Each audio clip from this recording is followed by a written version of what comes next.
A Cantal legend says that the one who removes the excalibret from the rock will be the chosen one.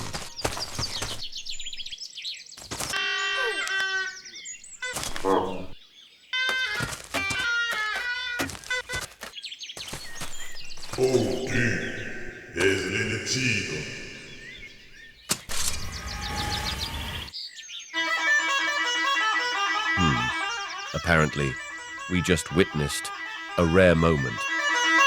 But for all those who would like to learn to play this wild and mischievous instrument that is the cabret, there is another solution, the Ostal del Telh, a place that doesn't lack magic either.